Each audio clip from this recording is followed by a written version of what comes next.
Assalamualaikum warahmatullahi wabarakatuh. Pada video ini kita akan latihan soal penilaian akhir semester ganjil IPA kelas 8. Silahkan disimak baik-baik ya. Langsung kita masuk ke soal yang pertama. Peristiwa seorang anak melempar bola vertikal ke atas merupakan contoh peristiwa apa? Di sini kebetulan pilihannya adalah gerak lurus semua. Seperti yang kamu tahu, gerak lurus ada dua, ada GLB ya, gerak lurus beraturan, dan GLBB, gerak lurus berubah beraturan. Nah, GLBB sendiri dibagi dua lagi, ada dipercepat dan diperlambat. Untuk contoh terlemparnya bola ke atas itu artinya dia apa? Kalau benda yang dilempar ke atas itu dia akan makin lambat kan? Makin lambat sebelum akhirnya berhenti dan jatuh ke bawah. Berarti jelas bahwa ini adalah GLBB diperlambat. Gitu ya. Saya rasa ini cukup jelas. Fahri sedang belajar menyetir mobil. Di pertengahan jalan, tiba-tiba Fahri mengerem mobil secara mendadak. Nilai percepatan mobil yang dikendarai Fahri saat direm ya adalah bernilai apa? Kalau nilai percepatan dia ada 3 kemungkinan, bisa positif, bisa negatif, atau 0. Kalau positif artinya dia makin cepat, kalau negatif makin lambat, kalau 0 dia tidak ada perubahan, tidak ada percepatan, nilainya konstan. Nah, berarti untuk kasus mobil yang direm berarti dia makin lambat kan? Artinya dia akan negatif percepatannya. Ya. Kalau misalnya soalnya mobil yang dikendarai Fahri ngebut, berarti dia percepatannya positif. Gitu. Lanjut, jaringan penghubung antar tulang dengan sendi disebut apa? Kalau jaringan penghubung antara tulang dan sendi itu namanya ligamen. Kalau kartilago itu dia tulang rawan, beda ya. Kalau rangka itu alat gerak pasif, otot itu alat gerak aktif. Jadi otot itu akan membantu rangka untuk bergerak, sehingga kita bisa bergerak nih, karena ada bantuan otot, gitu ya. Nah, terus kalau sendi apa? Kalau sendi itu adalah penghubung antara tulang satu dengan tulang yang lain. Saya rasa cukup jelas ya. Selanjutnya, buah durian memiliki massa 4 kg pada ketinggian 12 meter. Besar energi potensial pada buah durian adalah berapa? Durian. Nah, berapa? Dengan gravitasi 10 meter per second kuadrat. Kalau energi potensial itu rumusnya apa sih? Massa dikali gravitasi dikali ketinggian kan? Tinggal masukin aja nih, massanya 4, gravitasinya 10, ketinggiannya 12. 4 kali 12 itu 48, 48 kali 10 480 Joule. Jelas jawabannya D. Selanjutnya, perbandingan antara lengan beban dan lengan kuasa di sebuah tuas adalah 2:5. Bila beban yang digunakan 20 Newton, maka besar kuasa adalah berapa? Berarti kalau di dalam tuas ini kita tahu ada yang namanya nih, bisa ada titik tumpu di sini. Nah, di sini andaikan di sini ada beban gitu ya, dengan simbol W. Di sini akan ada kuasa atau gaya. Nah, jarak antara titik tumpu dengan beban itu namanya lengan beban, sedangkan jarak antara titik tumpu dengan kuasa itu namanya lengan kuasa. Nah, tuas ini punya rumus ya, yaitu kuasa dikali lengan kuasa akan sama dengan beban dikali lengan beban. Nah, untuk kasus ini, untuk pertanyaan ini dia bertanya tentang besar kuasa, berarti ini yang ditanya ya, besar kuasa. Nah, udah tinggal kita masukin aja semua angkanya yang ketahui ke dalam rumus ini. F-nya tetap kita itu cari. Jangan lupa titik di sini artinya per kali ya. LK-nya itu lengan kuasanya berapa? Lengan ini kan dia perbandingannya adalah lengan beban berbanding lengan kuasa ya. Lengan kuasanya adalah 5, bebannya itu adalah 60 ya. Di sini 60. Dengan lengan bebannya itu 2. F kali 5 itu 5F. Ya, lihat lagi aljabarnya ya. Ini tadi aljabar.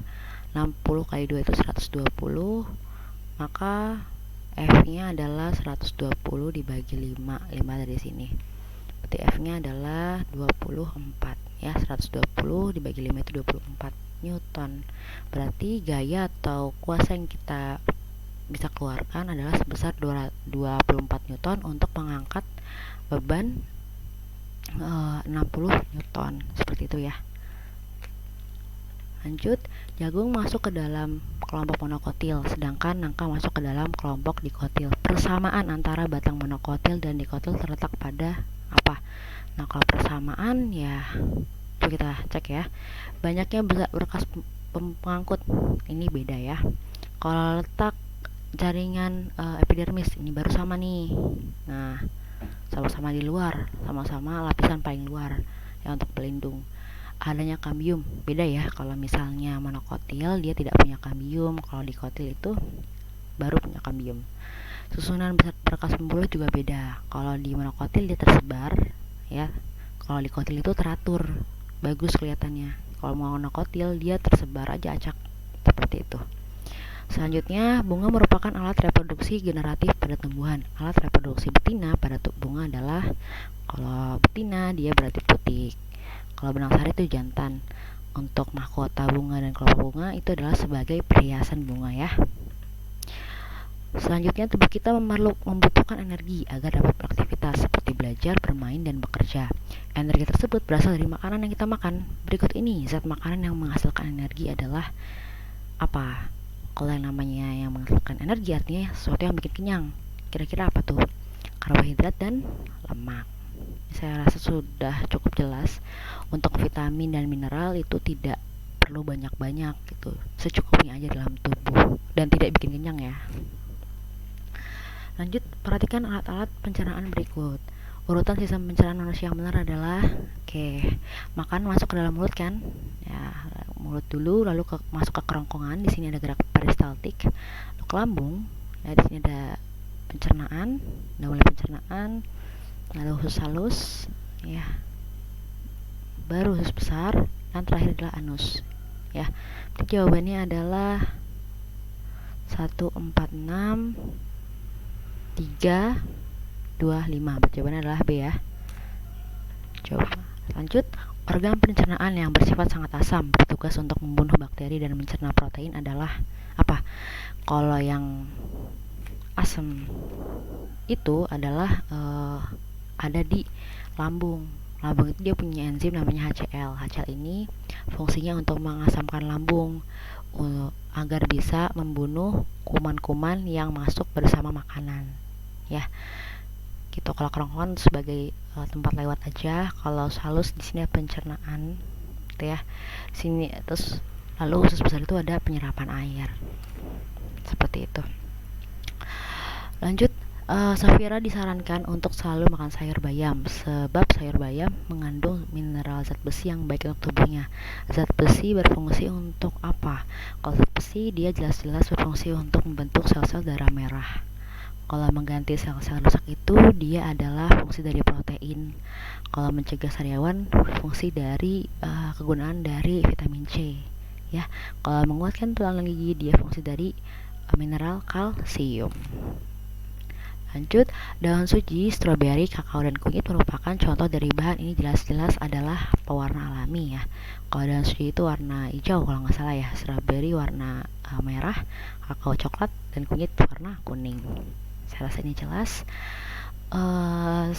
Semalam seorang anak dilarikan ke rumah sakit. Setelah diperiksa diketahui bahwa ada kelainan darah dalam darahnya, di mana terjadi pertumbuhan sel-sel darah putih yang melebihi normal, sehingga anak tersebut akan mengalami anemia akut.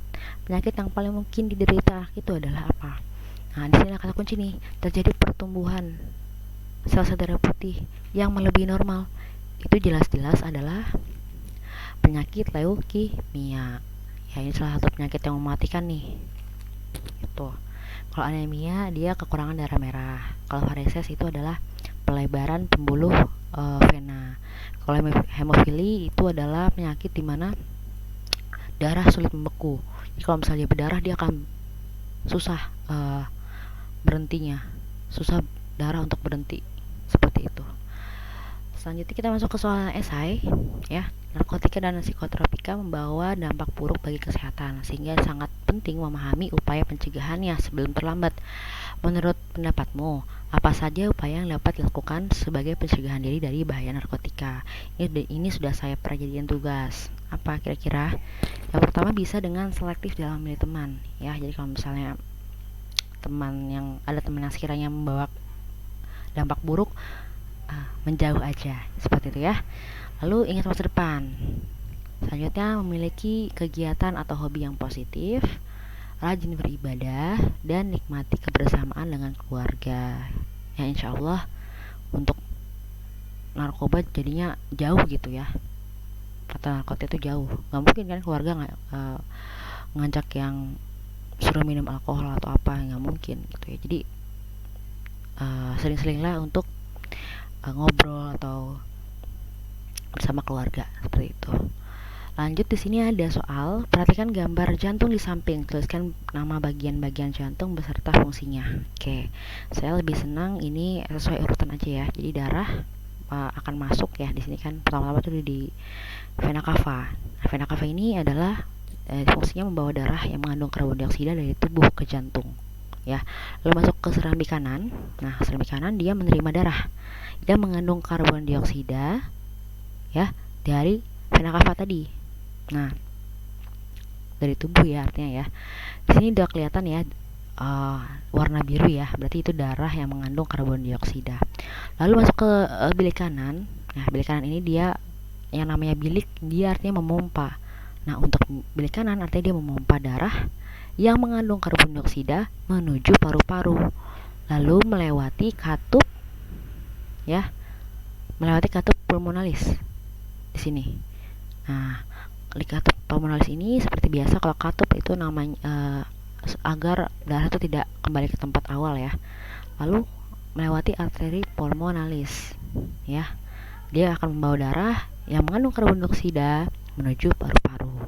Nah, setelah di paru-paru terjadi pertukaran antara karbon dioksida dengan oksigen, maka darah akan masuk kembali melalui vena pulmonalis. Maka vena pulmonalis ini fungsinya mengalirkan darah yang mengandung oksigen dari paru-paru menuju jantung. Di sini udah warna merah nih ya, warna jantungnya. Nah, itu artinya dia darah yang mengandung oksigen gitu. Lalu masuk ke serambi kiri. Di sini yang namanya serambi berarti dia menerima darah ya, menerima darah yang mengandung oksigen ya. Lalu selanjutnya masuk ke bilik kiri ya. Bilik kiri ini memompa darah yang mengandung oksigen ke seluruh tubuh. Lalu masuk ke katup aorta yang fungsinya agar darah tidak kembali ke tempat awal. Dan selanjutnya ke aorta. Aorta ini berarti memasok atau menyalurkan darah yang mengandung oksigen ke seluruh tubuh. Saya rasa itu cukup jelas ya. Silakan dipelajari lagi. Saya cukupkan di sini. Semoga sukses ya pasnya. Kalau lebih mohon maaf. Wassalamualaikum warahmatullahi wabarakatuh.